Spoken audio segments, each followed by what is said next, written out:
So good morning, welcome back. Today we are going to discuss spin, or rather spinor fields on curved spaces, but also on curved space-times. And spin on curved spaces, curved space-times, is a topic that cannot be made precise without the full formalism of principal bundles, associated bundles, and so on. So this is another honest application of what we did. So that's 6.2 spinors or spinor fields on curved spaces and space-times.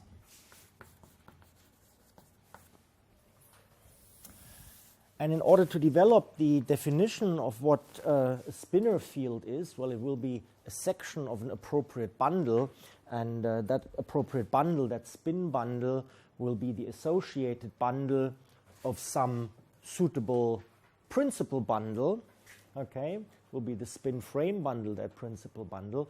But in order to write down all of this, we need some preparation, and the first thing we need to look at is, is the spin group. So spin groups. What is a spin group? A spin group is a double cover. I'll explain that in a second in this context. That's a more general topological notion, but in this context of Lie groups, it's quite simple. Is a double cover of the special orthogonal group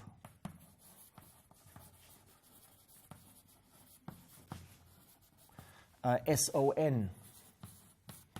So that would be the group of all the linear maps from Rn to Rn such that an inner product is kept constant. But because if we're just on a vector space Rn, we can always use Sylvester's theorem, and if it's a positive definite inner product, we could equally well take the standard inner product. So that is if Rx, Ry equals xy is kept constant, and this is the standard inner product on Rn. So xy is defined as the sum I equals 1 to n xi yi. Okay? So the spin group is a double cover of the special orthogonal group. What does that mean? That means we can construct a Lie group homomorphism from that spin group, and that spin group will be called spin of n. Okay, that is its official name, spin n. And we can construct a Lie group homomorphism. So, of course, in the context of Lie groups, the twiddle doesn't mean linear. There is no linear structure. It means the compatibility with this structure. Okay, I could write as a Lie group. Okay, as a Lie group into SON. And note, I just ask for a homomorphism. That means it's structure preserving map. Well, let's give it a name. Let's call that map rho. I don't ask for it to be a Lie group isomorphism, so it's not one-to-one. Okay. Indeed, it's the very definition of the spin group that the kernel of this map, the kernel of rho. Well, you know the kernel from linear algebra, where it's all those elements in the domain which are mapped to 0. Well, 0 is the neutral element of the group operation on a vector space, and that's the addition. Well, here the group operation is a different one. In any case, we want all those in the domain that are mapped to the identity in the target, to the neutral element, to the neutral element in the target, but in the group, of course, in a group, the neutral element is the identity. Okay, so where the kernel, that's just the definition of the kernel, where the kernel, and that's now the definition of spin, where the kernel is isomorphic to the group Z2. And you know Z2 is the group with just two elements. It certainly needs the identity element, whatever it is, and it needs a second element, and whatever the group operation is, E with E must give you the identity again. Okay, that's Z2. Okay, so again, a spin group is a double cover, and this double cover in the Lie group sense here simply means, well, in this context of SON, it means that you have a Lie group homomorphism which has a kernel with two elements. In other words, this map is 2 to 1. It's 2 to 1. So there are two here that map to the same over here. And not only two, there are always pairs that map to the same. It's a map that's 2 to 1. In other words, the map is 2 to 1. Okay? So that's the spin group. And we will construct the spin group explicitly, and we'll need to construct it explicitly in cases that interest us. Well, I give you the result first for various dimensions, and we'll concentrate on 3 and 4 dimensions, on 3-dimensional space and 4-dimensional space-time, which is still what seems to be the case out there. So let's look at the dimension n, okay? And let's write down what is spin n.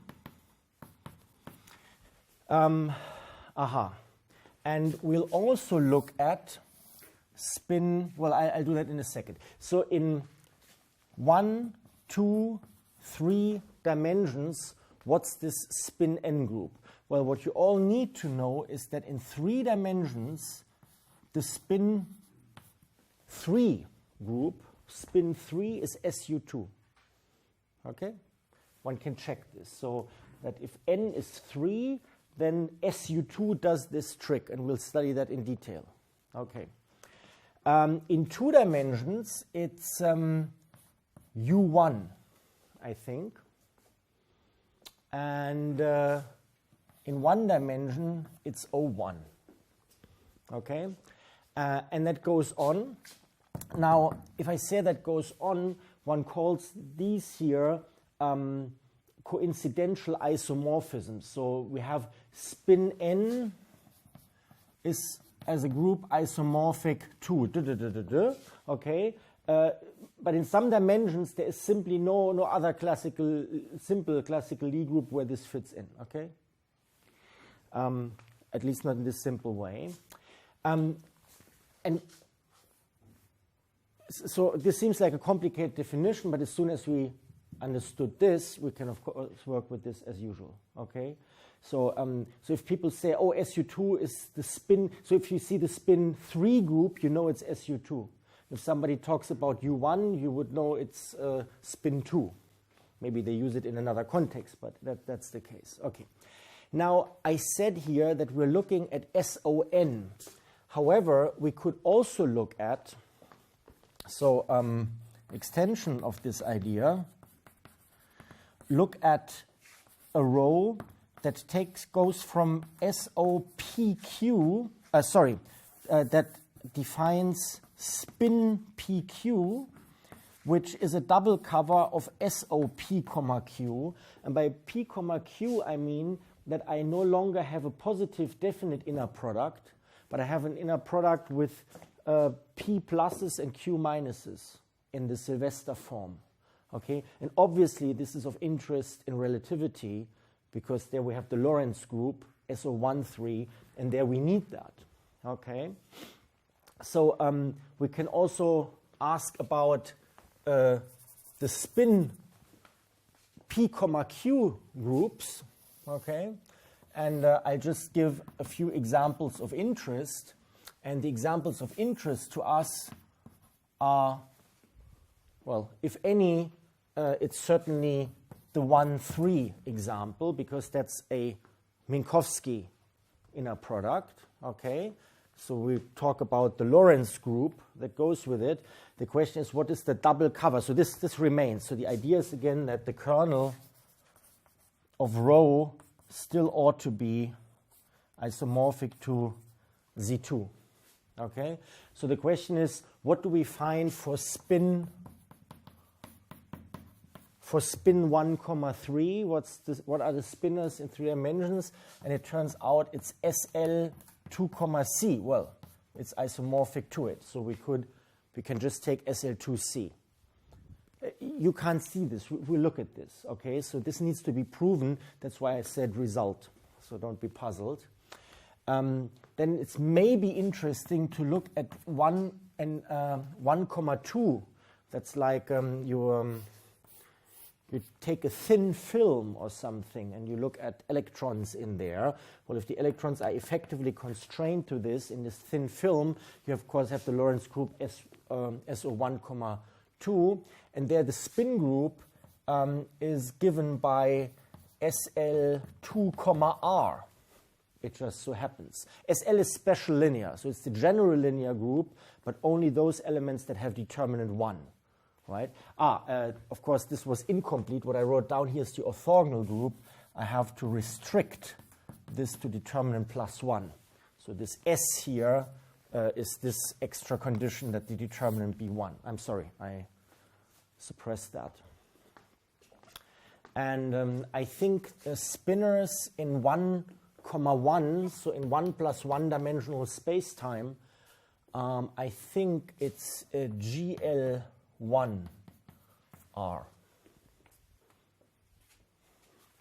But this one I'm not so, I think it's true. I think it's true.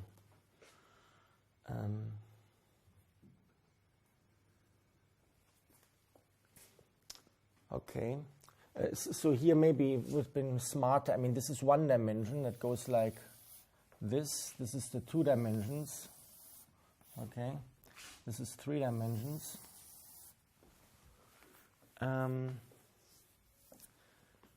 I think in 4 dimensions that are Euclidean, so where you have ++++ signature, the spin group is SU2 cross SU2. So you see, this is the 4 dimensions. And obviously there is no 0-dimensional space-time. Well, 1, 0 is just the time axis, whatnot.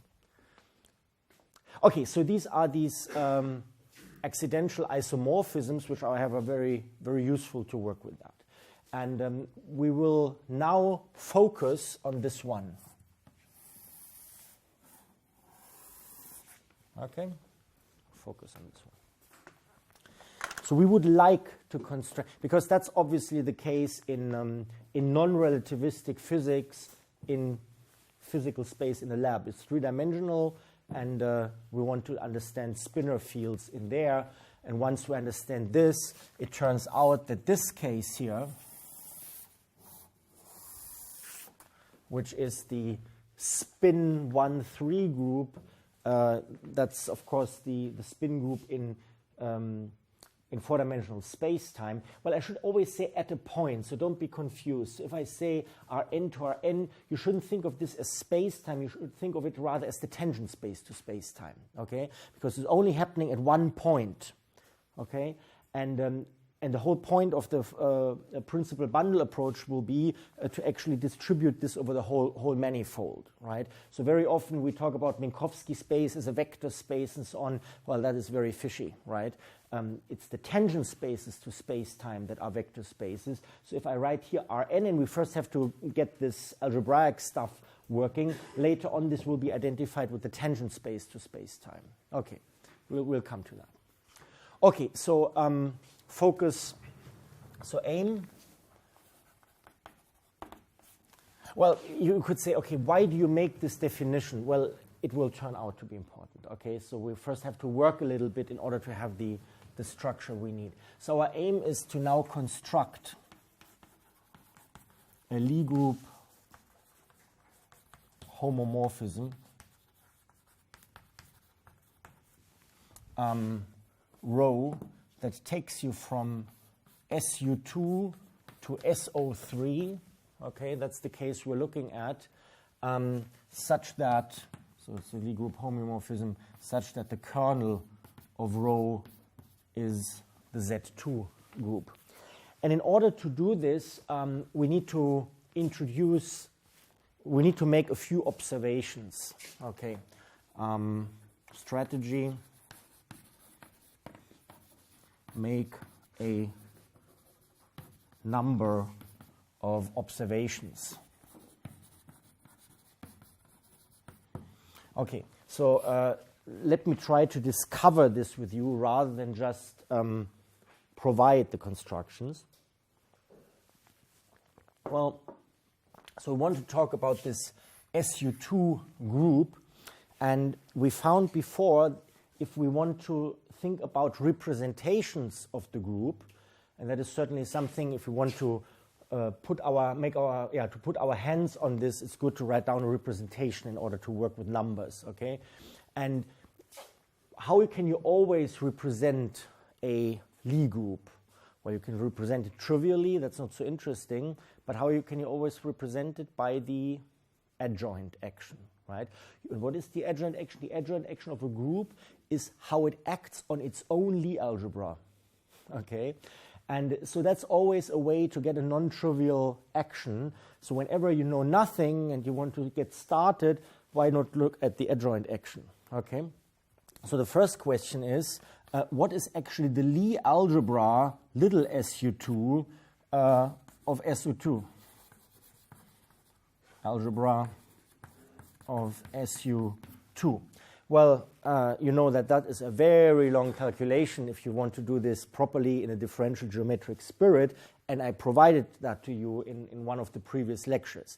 Now we'll do a quick and dirty derivation, which is just 2 or 3 lines long, and the challenge is to match this to the formal derivation, and you'll see that the formal derivation is much more insightful, much clearer, without any ambiguity or question what means, but it's just most of the time not really necessary, okay? So we say SU2, let's get a definition of SU2. Well, we start with some matrix definition. SU2 contains all those U's that are complex 2 by 2 matrices, such that U dagger is the identity on C2, and such that the determinant of U is 1, right? Now the quick and dirty calculation how to get the Lie algebra is to consider a group element close to the identity, because of course if you have the identity and then you have another 2 by 2 matrix H for some H being a complex 2 by 2 matrix, and you use a small epsilon, of course in the small epsilon you recognize immediately there will be something with the differential, and very roughly speaking, if you make the epsilon small, this is like the tangent vector at the identity that takes you to an element close to the identity. You know how dirty this is because there is no such thing as an addition on the group itself and la la la. So this is all very dirty, and it's absolutely not possible to make any real sense out of this apart from the fact that it's exactly what you need to do. Okay, so if you say, okay, where does this plus live? And I say, well, it's the plus on the matrices. Yeah, but what on earth does it have to do with the group? Because this is a matrix group. The only operation is the matrix multiplication. Who on earth allowed you to use the addition of these matrices? Of course, you have this addition, but it could totally destroy the properties of the group and so on. So you can do this, and it's good physics tradition to do it, and it will produce exactly the right result. But if you really start to question this, what this actually means and why you can do this, you're pressed to go back to the formal definition of what the Lie algebra is. And I think we derived the Lie algebra of what group did we derive it? It was SL2C, right? So this, yeah, okay. So this is the non-relativistic version of it, and you see SL2C is exactly the one for SO13. This is the one for SO3, and so on. So here it's now the place to put in the quick and dirty stuff. But again, if you want to ask what this means, need to go back to the formal stuff. Okay, so but the idea, once you have this, it's incredibly simple, because we now evaluate this condition. That's 1 plus epsilon h times 1 plus epsilon h. Aha, and you now say, well, what kind of trick is this? I put an I here, and I can, because this is still close to the identity, and this is the addition on the complex matrices, so what the heck? It's just convenient to have the I there, okay? So we have this, plus I this, plus I this. Dagger is supposed to be the identity, so you do this left-hand side. This here is, of course, 1 minus I epsilon h dagger, okay? And now, of course, you use the binomial theorem, and you get 1 minus I squared epsilon, no, nothing I squared. Yes, I squared. 1 minus, hang on, what are we talking about? This is 1, yeah, exactly. What on earth am I doing here? Okay, so this is the 1 with the 1. So now comes plus I epsilon h, plus I epsilon h minus I. That's it. It's not the binomial theorem, because there's an h dagger and there's an h. That's why it's not the binomial theorem. Okay, 1 minus I epsilon h dagger, and then comes a plus order of epsilon squared term equals 1. Now, if we make epsilon small, or in other words, if we take the derivative with respect to epsilon at 0 and so on, what we see is that we can neglect this term, and we get 1 plus I epsilon times h minus h dagger is the identity. Well, in order for this to be true, for non-zero epsilon, it implies that this matrix, this kind of tangent vector, in a sense, needs to be a Hermitian matrix, h equals h dagger, right? If I hadn't put the I here, it would be an anti-Hermitian matrix. That's as good, yeah? Epsilon is in R. Epsilon is in R, that's right. Otherwise, it couldn't be small. That's right. Well, it could have small absolute value, but it couldn't be small all by itself. Okay, good. And it suffices to just consider a complex factor in front of the h. Well, that's the idea, because I want to go away in directions. So this is the curve parameter. I start at the identity, and I make a curve, okay? Then I take the tangent, and then I want to find out what the tangent vectors to the curve are, right? I mean, this is as I said, it's dirty as hell, okay? Once you know the differential geometric definition, you say, what on earth are you doing? But of course, one feels it's still there, and the result won't be different if you do the full derivation. Well, that's not worth it, because I showed it to you once, and we all agreed we don't want to do this again. Okay, so this is this, and the second condition is that the determinant of u, which is now 1 plus I epsilon h, that the determinant B1, that's the S in SU2. But then there's the determinant formula for the expansion of a determinant. So determinant of 1 plus something is 1 plus the trace of this something, I epsilon h, plus, well, higher orders in the something. So that would amount to higher orders in the epsilon, which we again forget about, but the trace is linear, so the I epsilon go out. The only way for this to equal 1 is that the trace of h vanish.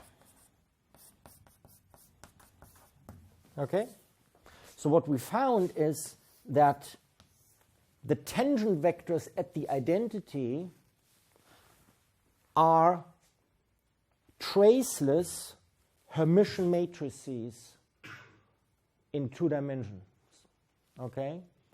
And this space deserves a name, so define H to be the space of all the, how to call them, X's, capital X's. These are matrices. I could also say they're linear maps from C to C, but okay. They're matrices such that they're Hermitian and they're trace-free. Okay? Yeah. What is the step from the determinant to the 1 plus trace? That's just an expansion formula for the determinant. You can Taylor expand the determinant, and then the first term is a 1, because the determinant of the the determinant of the identity is 1, plus then comes a term linear in this epsilon, and it turns out to be the trace of H, and then come higher terms. So it's the Taylor expansion of the determinant, if you wish. Okay, so that's this result. Okay, so I'm just claiming this, and you trust me. So this is this space here. So now, okay, so what are we talking about here? So we wanted to talk about SU2. Why did we look at the Lie algebra? Well, because we know that on this space, which is the Lie algebra, we can represent SU2. Okay? And how do we do that? Well, we can have an SU2 action, SU2 cross H going into H by taking a U and taking an element X from H and mapping this to, well, we know how that works, to the adjoint action of U on X, which is just UX, and then this U inverse, right? But we see from U dagger is 1 that U dagger is the inverse of U. So in particular in this context, this is UX U dagger. Okay, so what have we achieved? Well, we found some representation of SU2 on this Lie algebra. You say, okay, you can do this with any group. What's the special deal? Well, the special deal is that what we are after is a map from SU2 to SO3. Well, not any map, but Lie group homomorphism. Now, SO3 acts naturally on what space? So SU2 acts in its defining representation on C2, right? Maps from C2 to C2. SO3 in its defining representation acts on R2 cross on R2 from R2 to R2, and we know that this is R transpose equals the identity, but now in 3 dimensions, in 3 real dimensions, in R3, and the determinant of R is +1, right? We know that this is the defining representation of SO3. Now, if I had taken the defining representation of SO3 going from R2 to R2, and the defining one of SO2 going from R3 to R3, okay, and compared it to the defining representation of SU2 that goes from C2 to C2, they have nothing to do with each other. One is R3, the other one is C2. You can think of C2 maybe as an R4 with an extra structure, but it seems to have nothing to do with R3. But the trick is you can take this one, the representation space R3 of SO3, so it's the defining representation space, and compare it to this Lie algebra, because how many dimensions does this Lie algebra have? Well, the dimension, observe, the dimension of this Lie algebra, of this H, right, as a real vector space is 3. Because, roughly speaking, you have 2 by 2 complex matrices, but you require that X equals X dagger, but you know that X dagger is X transpose star, okay, in this very simple setting here. That means these 2 guys need to be real numbers, independent real numbers, and this can be a complex number, but this is simply that complex number from up there start, so there's no new information. So you have 1, 2, 3, 4 real numbers, but then there's also the trace-free condition, so this number down here must be minus the number up here, so you have R3. Okay, so dim of this representation space, and this is a representation space of SU2, this representation space has the same real dimension as the representation space of this representation. Okay? That is why this is now interesting. It's an accident. Okay? It's an accident, and that's the table I wrote down before with these accidents. Okay? So anyway, we're going to come there. Okay, so we found this guy. So we now would like, in order, before we can write down such a Lie group homomorphism, we might get an idea of how that works by having a conjecture and then proving the conjecture. And the conjecture is that, well, that's not so much of a conjecture. It's obvious that it exists, but it's interesting to see how it looks like. There must be, this is a real vector space of dimension 3, and R3 is also a real dimension, a vector space of dimension 3. We know that all the finite dimensional real vector spaces are isomorphic to R to the dim V, dim H in this case. So this is clear, okay? No? Could you give me a quick argument why R3 cross 3 is also 3-dimensional? No. Look, yes.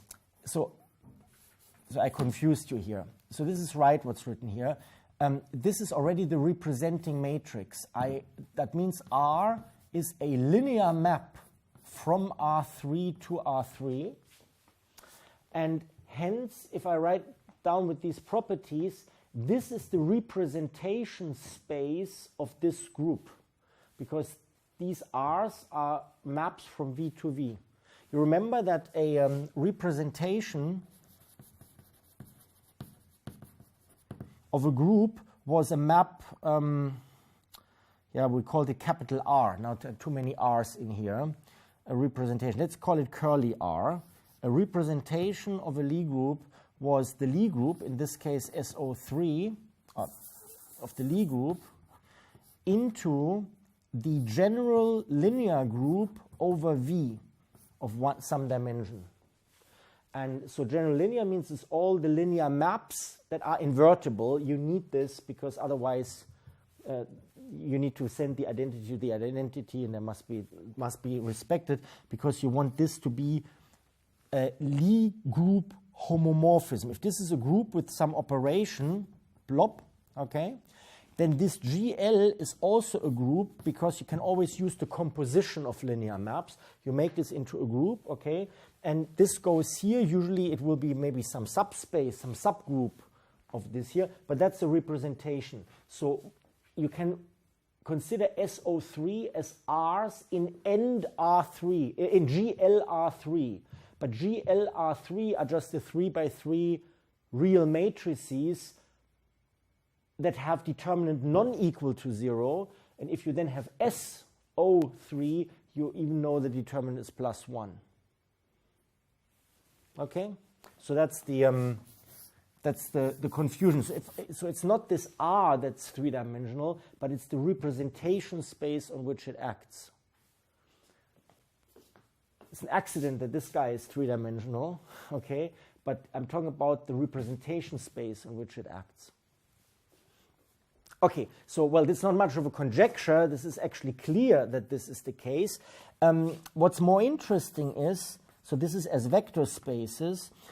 If I take R3 with the standard inner product, I can also show that as an inner product space, it's the same as H with a particular inner product we're going to define on H. So from now on, we should distinguish between the inner product on R3 and the inner product there. So this here is clear, but you know, in order to have an isomorphism, I need to construct a particular map. We know there is one, but then the claim is with respect to such a map, I can also show that with the standard inner product and here with an inner product to be defined, they're isomorphic as inner product spaces.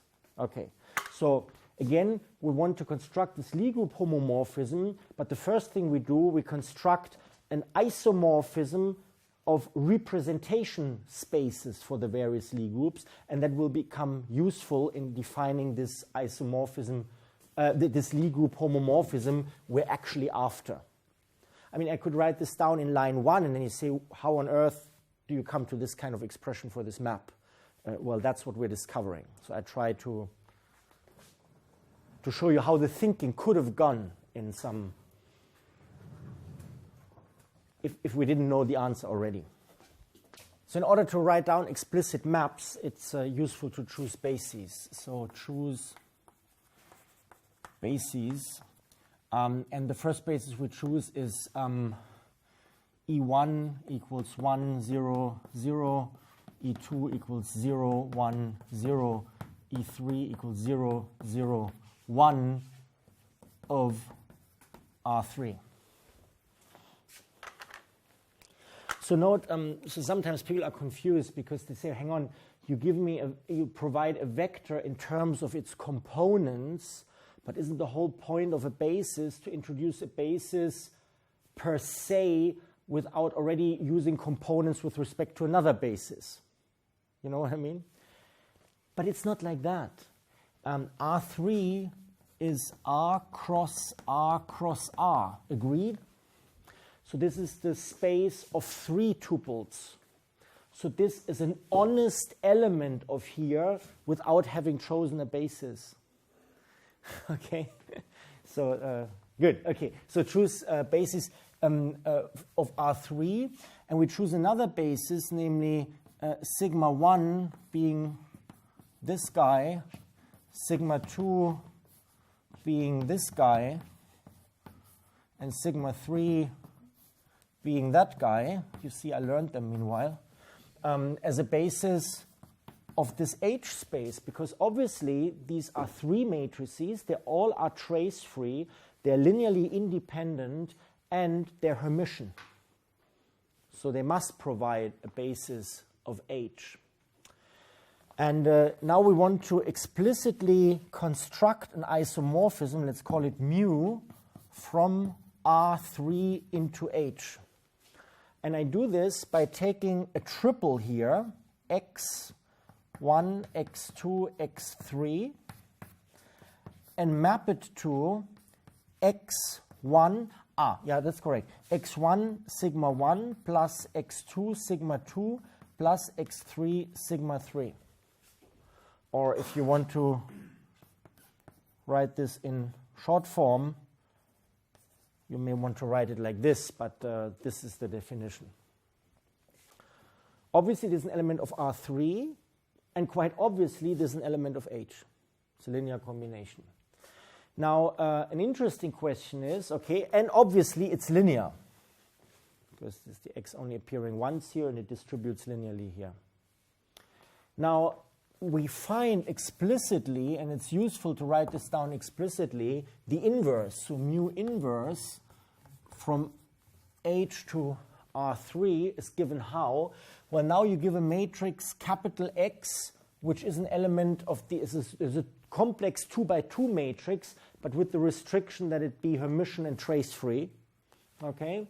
And where do you send that guy? You send that guy to 1/2 times the trace of x sigma up I. And sigma up I here is exactly the same as sigma I, because we define the sigma up i's, we define them as delta ij, well, with the indices up. It's actually not a delta, it's more like, well, it's a metric. Gij sigma j, right? Symmetric. But we use this here in this form. Okay, standard inner product. Anyway, that means as a matrix, it's exactly the same. It doesn't make a difference. Okay, so the sigma i's are sigma up i's are the sigma down i's, and once we do relativity, these will be defined with a relative minus sign. Hence, I explain it here explicitly. The index is up. It ought to be up because we want our indices on the components up in R3. So obviously, I have this, but now I want an element of R3. Well, very strictly speaking, I need to provide the basis vector here again, and I have a summation convention here and then I get an element of R3, right? Or you could say the first component is given by half trace x sigma 1, the second by half trace x sigma 2, and so on. Okay. So, well, I claim this. Again, this is linear. It's obvious that it's linear because the x appears here linearly. And this is obviously the trace over the 2 by 2 complex matrices, right? Because there's no other matrix inside here. Now let's quickly check whether this can be true, whether this is what we want. So we should check that something like mu inverse of mu of a little x, that this recovers the little x, right? And the other way around. Well, let's quickly write this down. So we don't want to assume this yet. We calculate it. Mu inverse is 1/2 the trace of mu of x times sigma I EI. Okay? And so this is 1/2 the trace. What's mu of x? Mu of x is x dotted into the sigma. So this is the xj sigma j summation convention, right? This is exactly this, xj sigma j. Agree?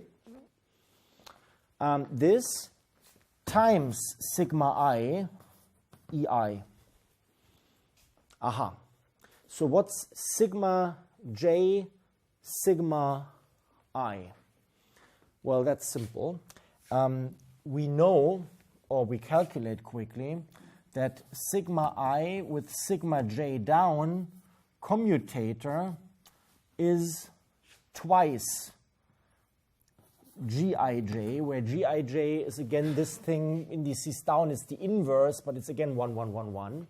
So usually you write delta ij, but I don't like that because delta is the Kronecker delta, one index up, one index down. This is a bilinear form that transforms differently. The Kronecker delta is the same in all coordinate systems, in this context, in all bases, whereas the gij is not the same in all bases, right? Anyway, but we choose the basis where it has the simple form.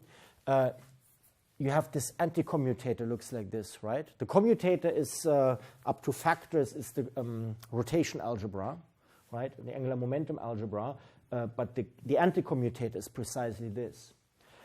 So that means that here, because of the cyclicity of the trace, we have, of course, x up j.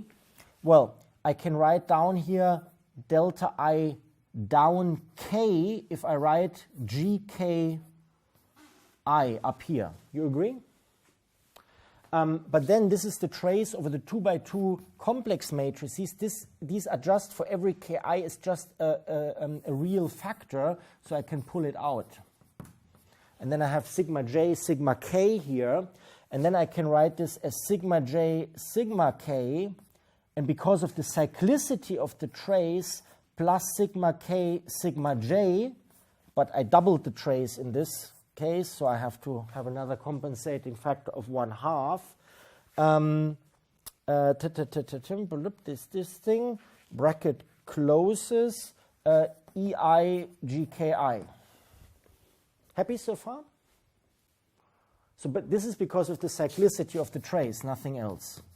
Cyclicity, well, of the trace. Okay. And now we use the anticommutator bracket is 1/4 trace xj 2 times g kj, bracket closes, EI g ki. So this guy again jumps out, but then k goes with k and gives you a delta ij. So this is, the 2 goes here, is 1/2 trace xj. And here you have still a 2 by 2 complex unit matrix. So everything goes, and here you have still the identity 2 by 2 complex, right? And they have your delta xi j ei. So the xj goes out, but the trace over a 2 by 2 complex identity is 2, cancels this 1/2. So this is, the trace is taken care of. This is xi ei. And indeed, that's x. Very good. So mu inverse of mu of x equals x. Okay? And now, of course, you also have to check the other direction, but I think that we leave.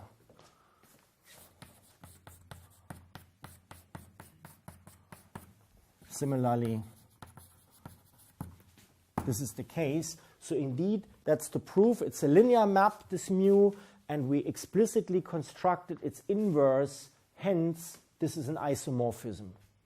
And we knew it has to exist, okay, because we know this is a 3-dimensional real vector space. It must be isomorphic to some R3. And now we constructed one such isomorphism explicitly, and that will be very useful. Okay? So it's not a surprise that it's so, but the construction will be good for us.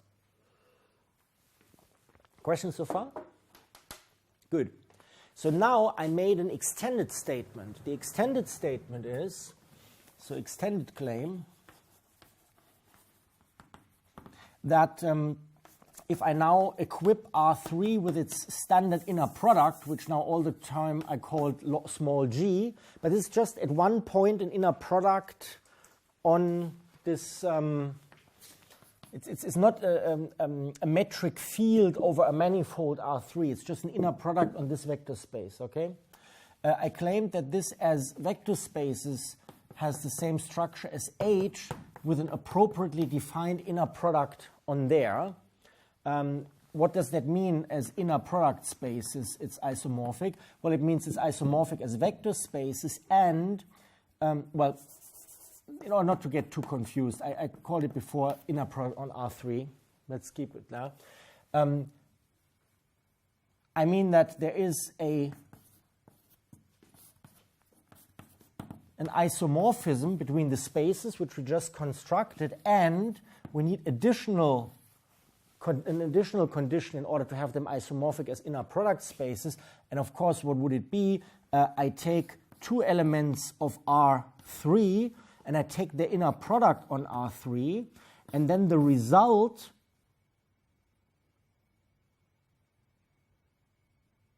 no, hang on. No. So I take the inner product, and that ought to be the same as the inner product on the H space, and this inner product we're going to have to construct, of the images under the isomorphism. Okay? This is what we mean by compatibility or isomorphism with respect to the inner product structure. So now let me define for you this inner product on H. So what does it do? It takes two elements of H and it produces A. So now let's be careful.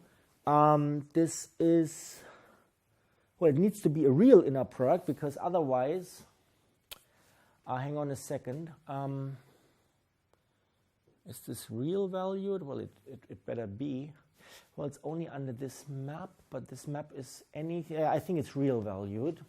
So real inner product. Yeah, otherwise, okay.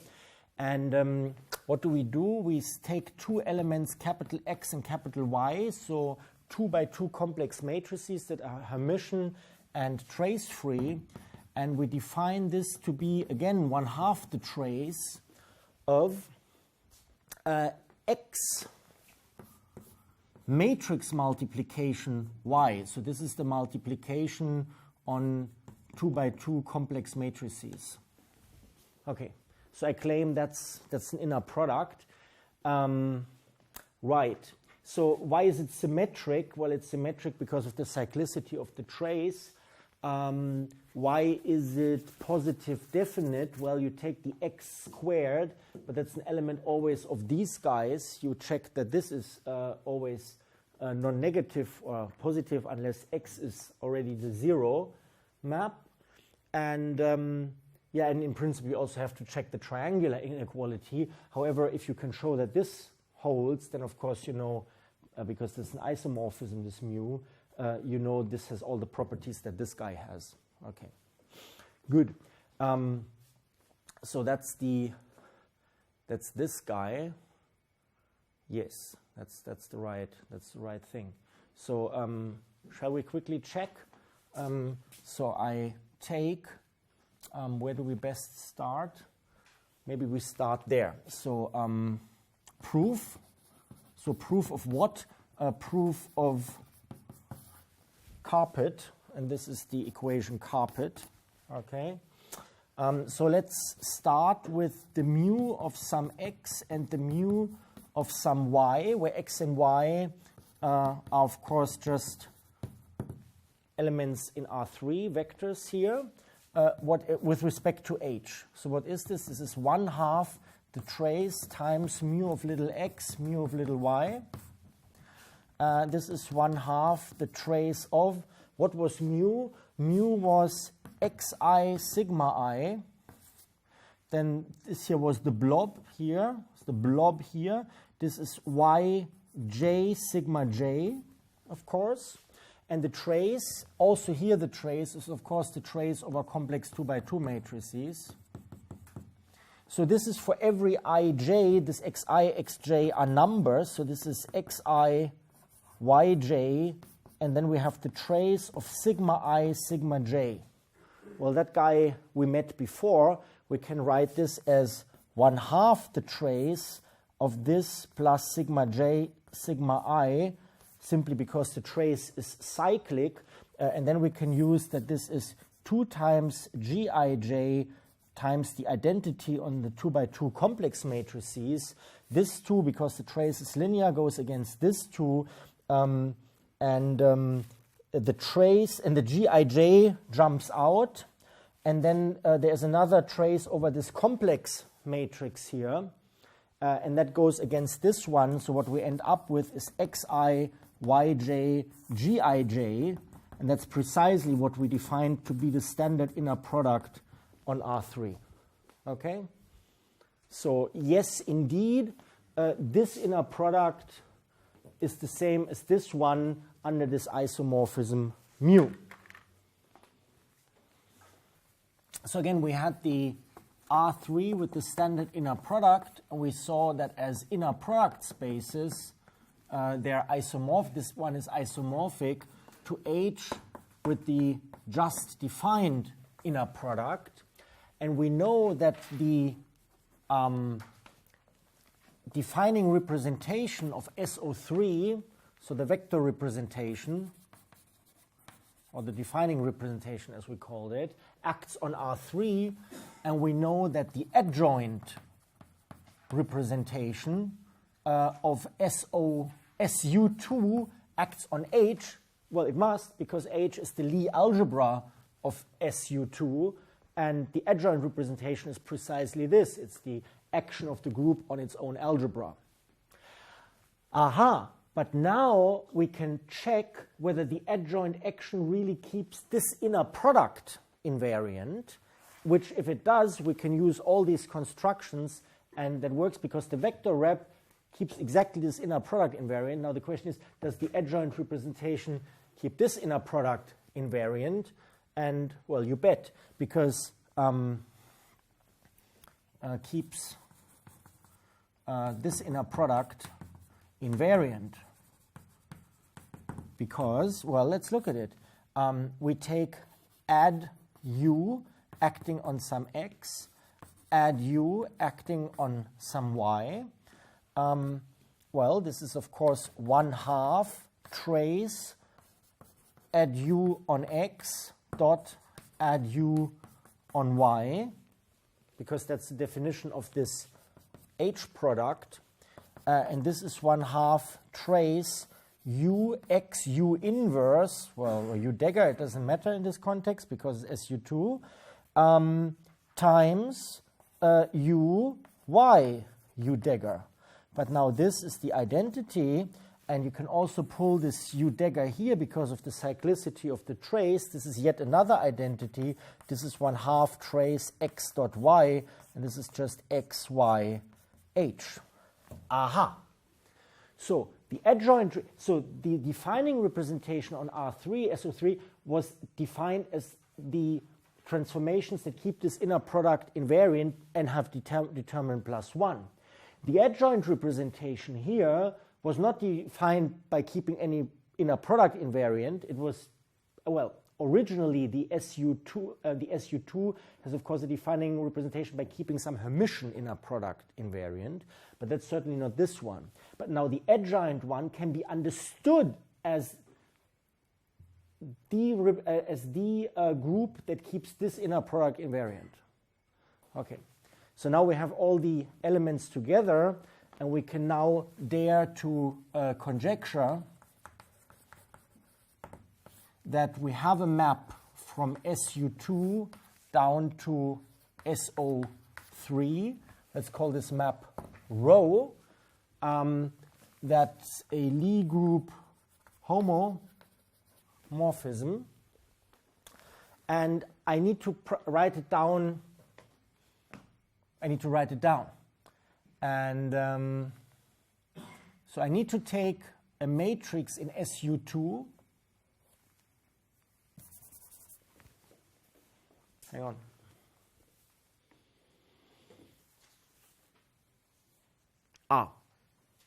Right. So I need to take a matrix U in SU2, and I map it to a matrix rho of U in SO3.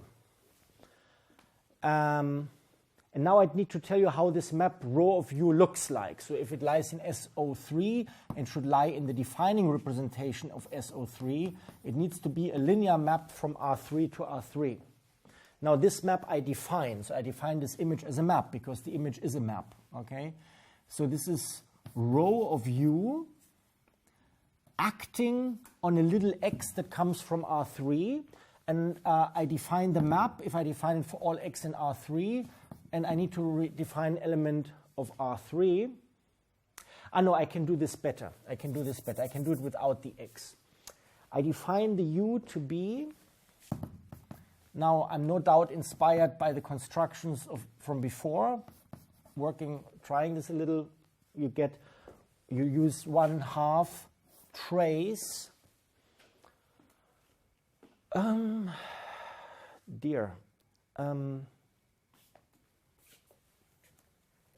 You take the U, I'm a bit confused. You take the U, sigma, something is wrong. Hang on a second. Sigma I, sigma J, epsilon I, tensor EJ. Yeah, it's not linear. That's the trick. It's U, sigma I, U dagger, sigma up J. Yeah, can't be linear.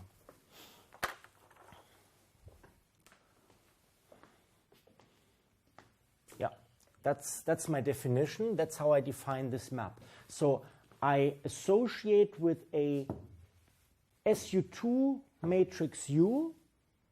Well,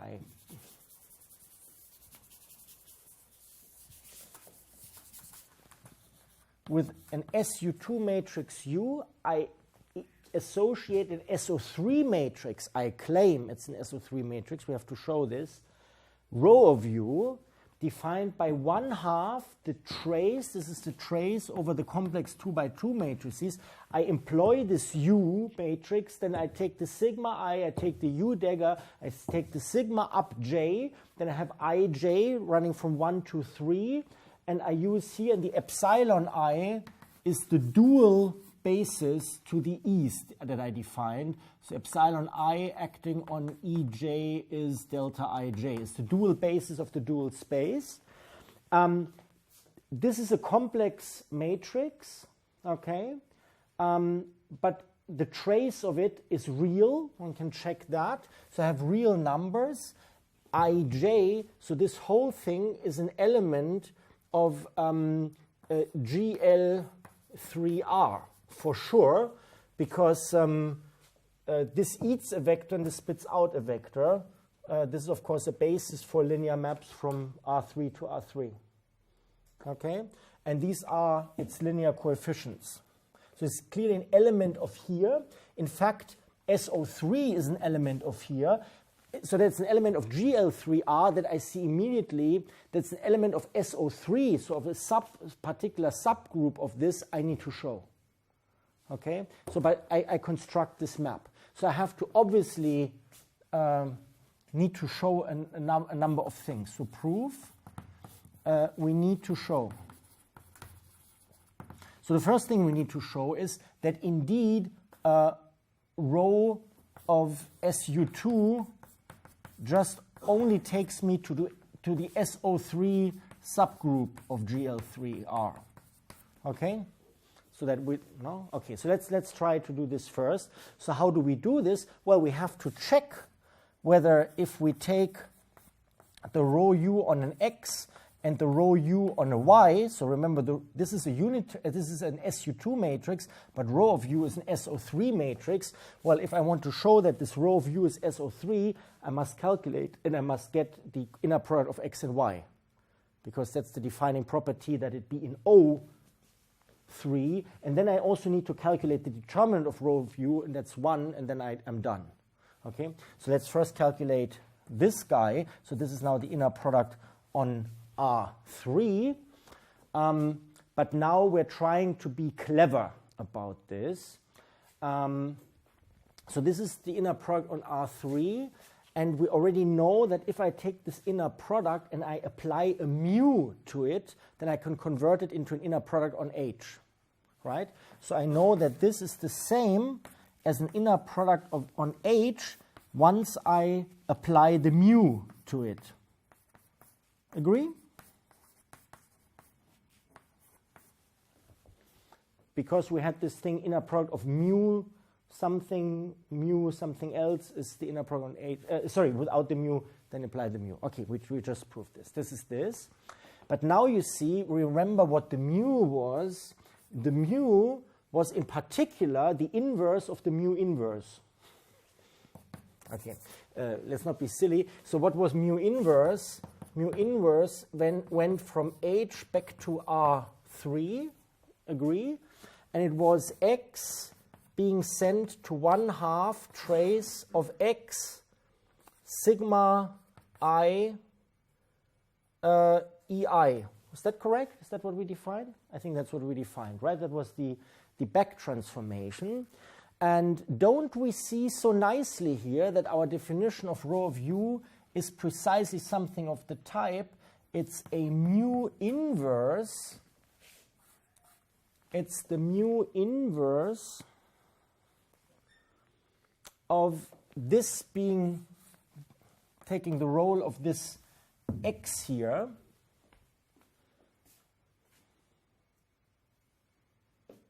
It's the mu, hang on. So this is mu inverse of x. So it's the mu inverse of u sigma I u dagger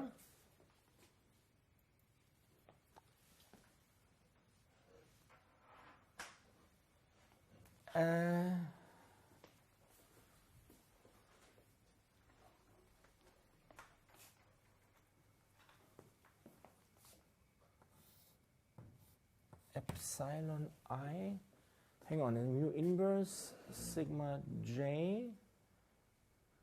Yes, and this is a vector, that's the point. So the mu inverse goes back to R3, exactly. So there should be, well, it depends on how you want to write this tensor product. You could also have written EJ tensor epsilon I, and then this is simply epsilon I. This may be better because it first accepts a vector from the right and then it spits out a vector.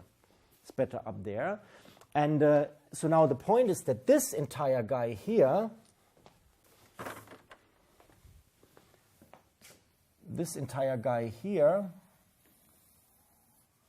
is of course precisely this here, because this is the sigma j EJ, and this is the sigma, well, can make a j out of this as well, EJ. Okay? Yes. Yes. So this is a vector, depending on what I is, one vector, the other vector, the next vector. No, I is just a number of this basis element here. That's this guy. Aha, but if rho of u is this guy, and we have here mu of rho of u on x, then we have mu of mu inverse of. But that's simply u sigma I u dagger tensor epsilon I acting on the vector x, right? Because it's a map that acts, comma, u sigma j u epsilon j acting on the vector y on this H space. But the u also, shouldn't it also act on the epsilon, on the tensor epsilon, if we leave out the mu and the mu inverse, but nevertheless the mu has to act on the epsilon, doesn't it? The mu? Because it's not inside of the mu inverse.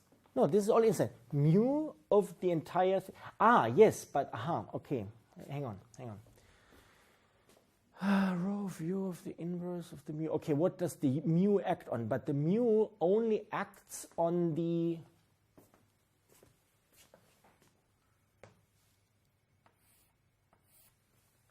this H.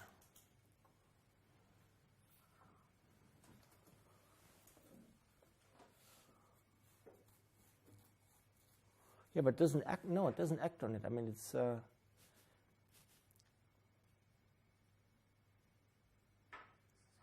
I see what you mean. So you say it's the result it acts on.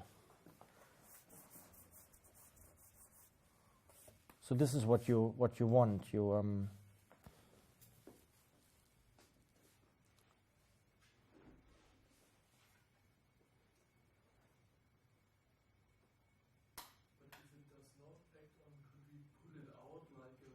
No, but it's fine. It's fine. No, I mean it's so it's the mu of the. So it's clear that what is left here is.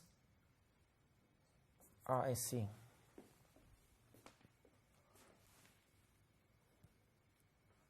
I see your point. I just don't think it acts on there.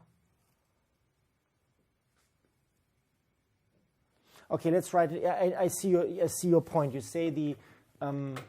It's true that this is the mu inverse of this and then tensored with this. And so this makes sense because this is an element of H. Now this is this map here. Yeah, but it's simple. Okay, I simply, okay, you're right. So, okay, let's do it properly, but it's it all seems to be fine. So this is again the H inner product. And so now for your peace of mind, I write it out. It's mu of, or after, well, of mu inverse, so let's calculate this, of u sigma I u dagger, that correctly ends here, tensor epsilon I on x, close bracket. So far, so good, right? And then the same thing again. It's mu of mu inverse of u sigma j u dagger. Thing closes. Tensor product epsilon j acting on the y. Bracket of the mu closes and the bracket capital H closes. Now, I simply evaluate this. Once I evaluate this, this is just a number xi. Okay? And now the mu and the mu inverse, here you still see it, they're both linear. So I can pull the I in or out. So I decide to pull the number xi and the numbers xj in. So I use the summation and so I use the full linearity, scaling and additivity. I pull this in and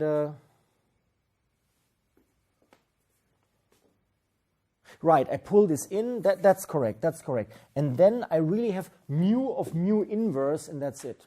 Okay, and then mu of mu inverse goes away, so this is u sigma I u dagger xi, comma u sigma j u dagger yj, all with the h inner product.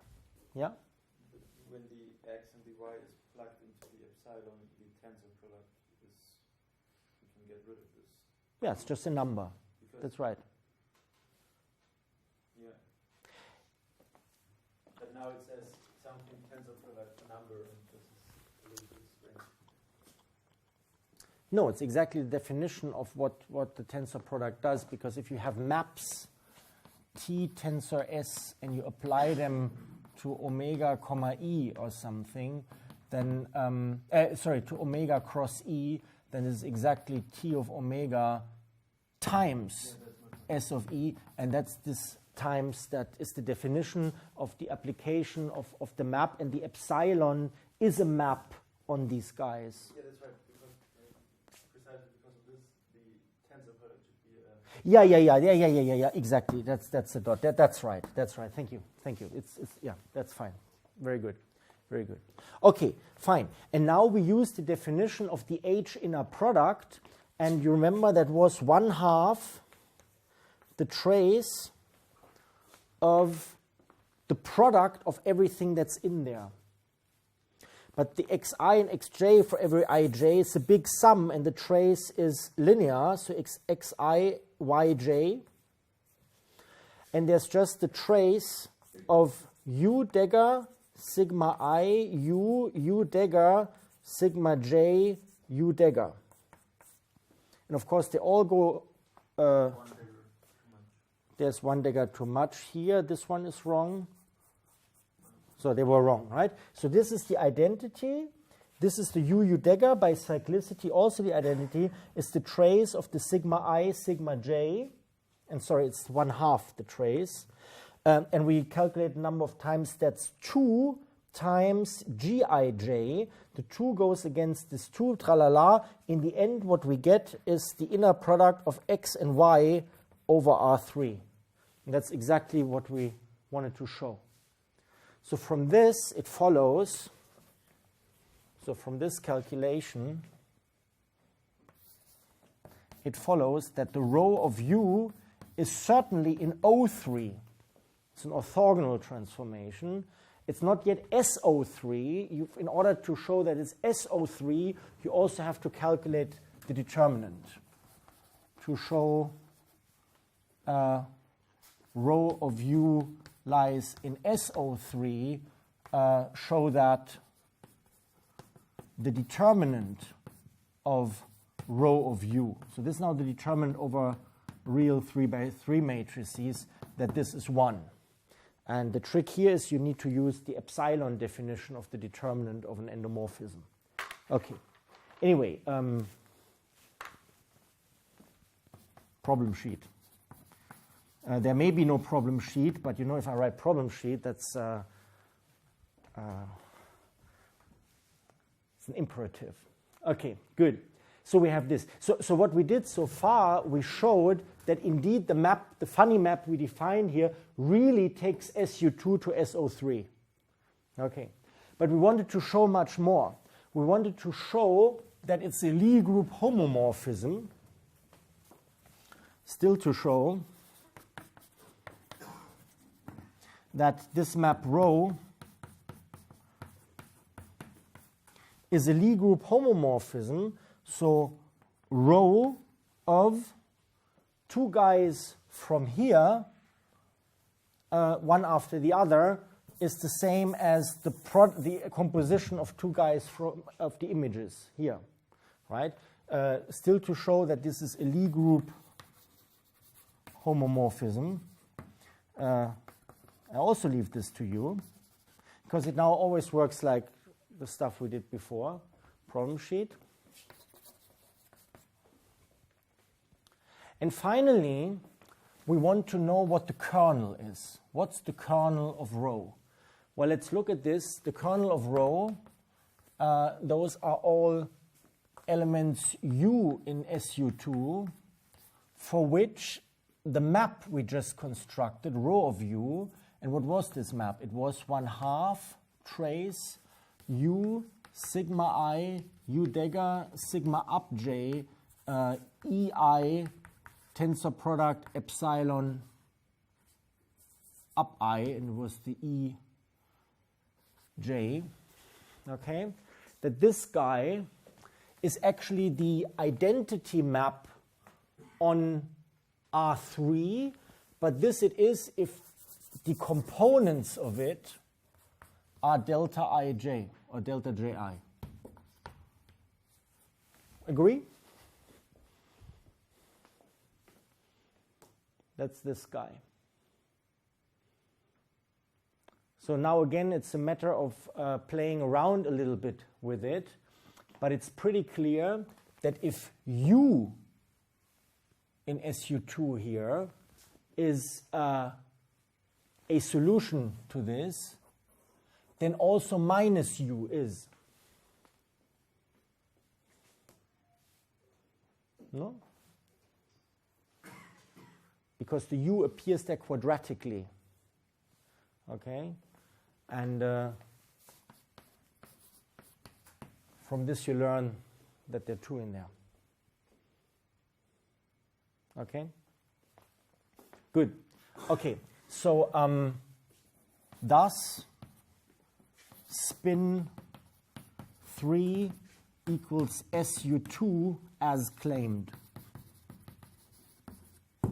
Okay, so all we did is prove what before in the table I claimed for one special case. Okay. Good, good, good. But we have the explicit map that does it. The explicit map is our map rho. And that's good. We need that. Okay. So again, reminder, the R3 is to be understood with the tangent space at some point of a three-dimensional manifold in everything we did so far. Okay? And now we want to put this over an entire manifold. So we make the following definition.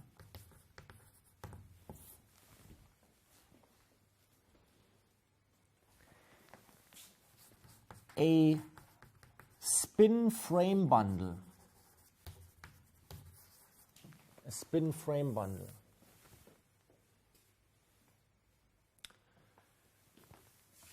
is a principle.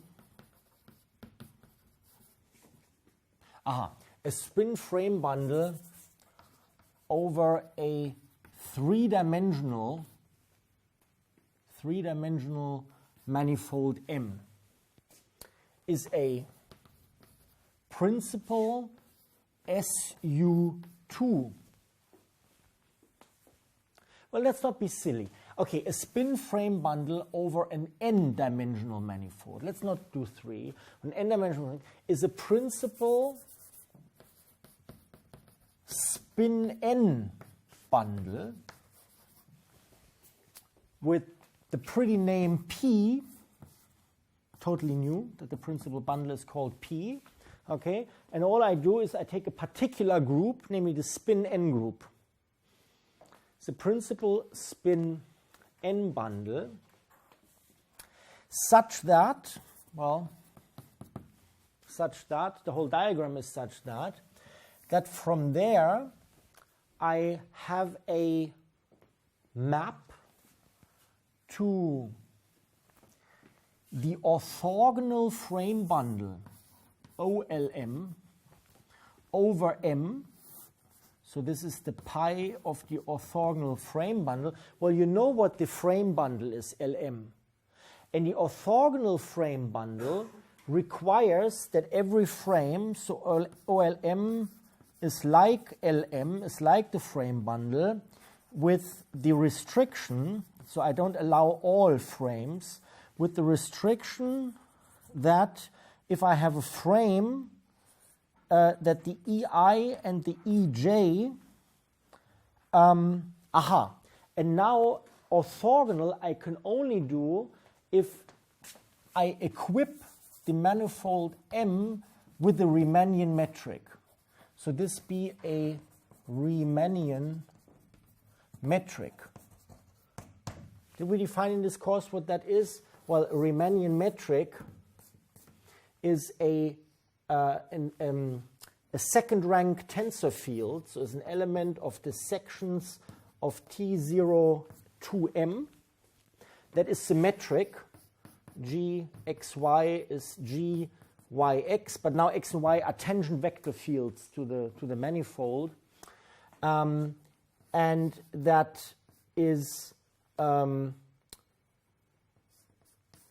positive definite. That means g of xx is greater or equal to 0 for whatever vector fields, and the equal to 0 if and only if the vector field x is already 0.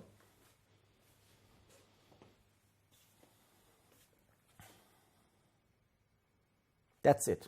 Okay, so that's a Riemannian metric. I equip the manifold with this metric. And if the M is equipped with this metric, I can, in particular, if I have a frame at a position M, I can require that pairwise all these frame vectors at the point where I am give me this.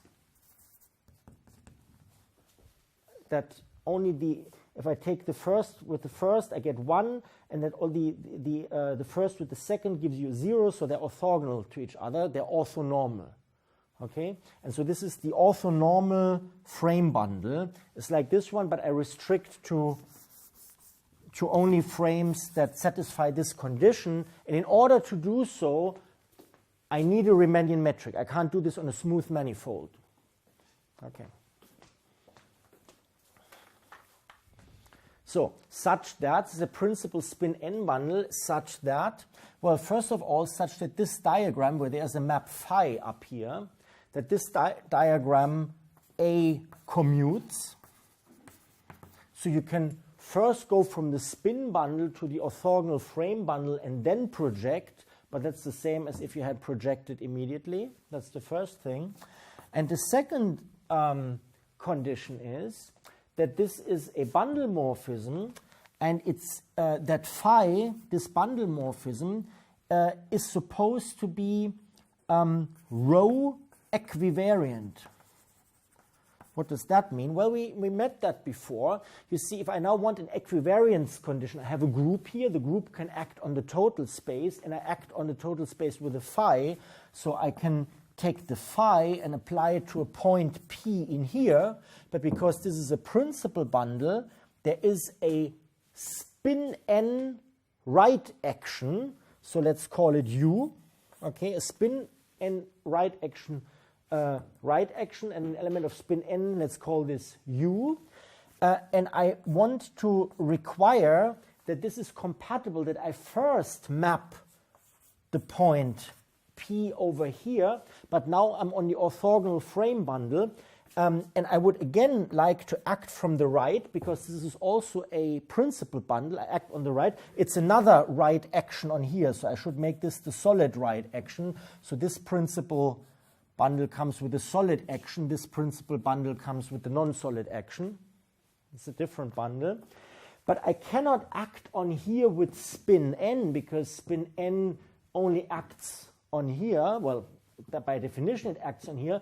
But I can, of course, act on here with SON, if this is an n-dimensional manifold. And that is, of course, will keep this definition invariant. Right? If I act with SON, I don't upset this, because SON at the point is exactly designed to keep this invariant. So really by acting with SON here, but how do I make the U that is spin n, how do I make it to an SON? Well, I need a double cover map rho that does the trick. So this is the case, and where rho from spin n to SON is a double cover map. well, that's exactly what we constructed before for the special case of SU2 to SO3. Okay, so this is a spin frame bundle, and the data you need to provide for this, the data are obviously, this is all wet. The data you need to provide is obviously this total space and this map into the orthogonal frame bundle. So once you're given an n-dimensional Riemannian manifold, you can actually, you need to provide this spin total space and this phi such that this is satisfied, and well, this is also a double cover map and so on. And then you construct it over the Riemannian manifold, or rather over the principal bundle associated to which this Riemannian manifold is associated, or is the base space of. If you provide these data, you provided a so-called spin structure. So this pair of data, P phi, is called a spin structure for Mg. And a natural question is, does it exist? Does it exist?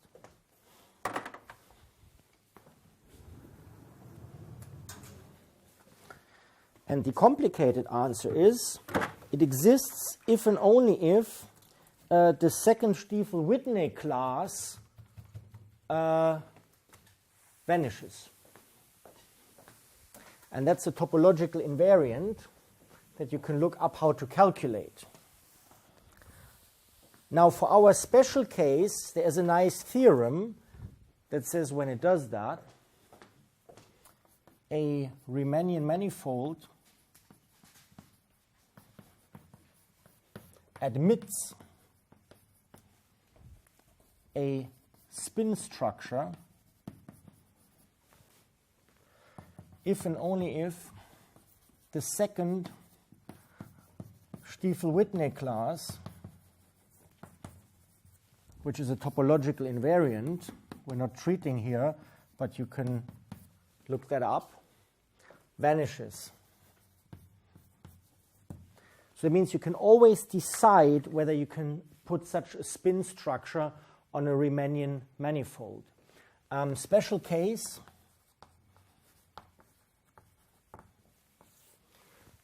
is the dimension of M is less or equal to 3. So we won't cover space-time.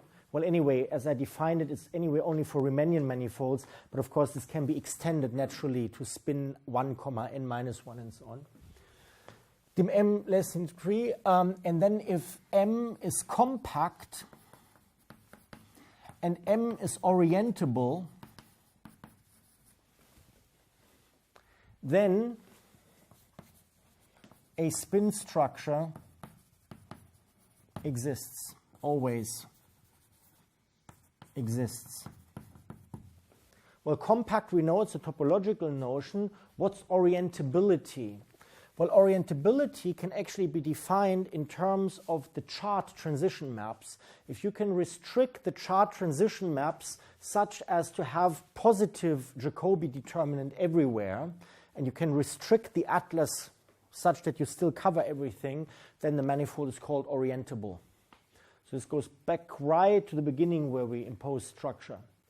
Okay, so e.g., quantum mechanics on a sphere, right? On a sphere, on an S2, you can establish a spin structure because it's compact, it's orientable,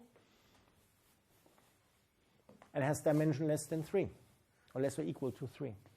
Okay, but also if you do quantum mechanics in physical space, well, the compactness is a problem. You need to somehow restrict your physical space. If you take all of R3, it's not compact. Well, it doesn't mean it's not if and only if. So I mean, this guarantees it exists. The spin structure exists on R3 with the Euclidean metric, flat metric. It should also exist. Okay, so that's this thing. So, okay, so we have existence theorem, and there may be obstructions. Okay, so not for every Riemannian manifold there exists a spin structure. Well, it's a special case. Then let's go the other direction. A generalization is same construction for spin 1, n minus 1 on Lorentzian manifolds. And a Lorentzian manifold is like a Riemannian one, but this positivity definition is weakened to saying G, if for all x, gxy is 0, then already y is 0. Well, that's pseudo-Riemannian. It allows you any signature. So if the signature of this guy, of this bilinear form, is 1, n minus 1, that's a Lorentzian manifold of dimension n, like we have it in general relativity. And then you do the same construction. All is fine. The question is, why on earth do I want a spin structure? Well, I want a spin structure in order to define spinors. Definition: a spinor field, right? A spinor field is a section of a spin bundle. Not of a spin frame bundle. This is a spin frame bundle, and now of a spin bundle. So I should tell you what a spin bundle is. Definition: a spin bundle is a vector bundle with typical fiber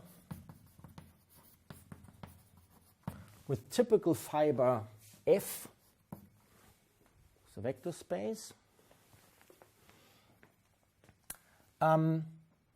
associated to the spin frame bundle,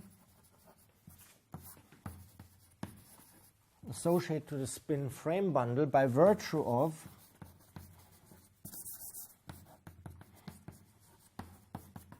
a linear left action.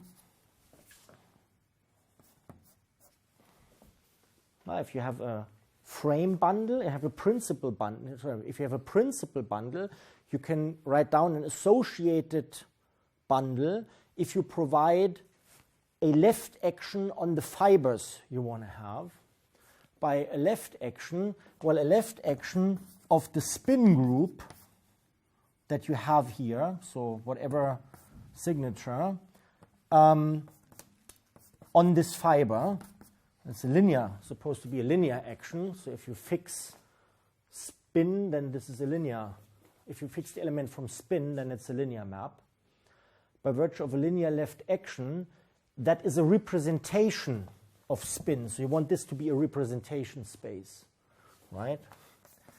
That is a representation of spin. Okay. Aha. So that means these fibers are the values in which our spinor, that's the space in which our spinor field takes its values. Okay? And we want to understand, this needs to be understood as the associated bundle to the spin frame bundle. So we need the spin frame bundle in order to say what the associated spin bundle is, and the spinor field is just a section in the spin bundle. Okay? And because of this construction here, you know, if you do something in the spin frame, it has a bearing on the orthogonal frame. Right? And that's what we do in physics all the time. We say we rotate our measurement or our macroscopic classical, well, non-spin apparatus by 2 pi. Okay? And then, however, we have only gone from here, say, from the identity to, we only rotated the spin half the full angle. And then we have to rotate the apparatus once again, and then the spin has come up to where we were. Okay. Now the question is, why did we have to constrain to the orthogonal bundle here? Well, we showed that the orthogonal bundle is, of course, precisely the bundle that's kept invariant by action of the SON group. one could ask, what if we hadn't taken the orthogonal bundle? So if we don't ask for a metric, then we have here the frame bundle. That's the principal GL bundle. And the question is, are there double covering maps? In other words, are there spins corresponding to GL like there are spins corresponding to SO? The answer is no, they are not. Hence, our understanding of spin is something that requires an underlying metric. An understanding of tensors only requires a smooth manifold. That's how we constructed them. But if you go from tensor to spin, you already need a metric geometry underlying, or a Lorentzian geometry underlying. In that case, it's SL2C, and spin 1, 3 is SL2C, and so on, in order to even define spin. Okay? So it's sometimes said in particle physics books, or field theory books, that, yeah, tensors are fine, but spins are more elementary. Well, that's true, because I can usually use spins to construct tensors and so on, right? Because this is the double cover, so if you understand this, you understand this, okay? But you only understand the OLM. You don't understand the full frame bundle. That's the point, okay? So it's true that on a Riemannian manifold, a spin is more elementary than tensors, but tensors are there even if you don't have a metric. Okay, so our concept of spin that we have depends on having a metric geometry. If you didn't have a metric geometry, like some theories use, then it's not so clear what the spin is supposed to mean. Okay, and then this needs a review. Okay, good. So that's the construction. It's very abstract. But when you go to the literature, well, now you have a frame bundle, and you see you have sections of an associated line bundle. Now you want to construct the spin covariant derivative, as you find them in general relativity books, the spin covariant derivative. If you look at this just in the standard formulation, you write down all the formulae, but the understanding is clear.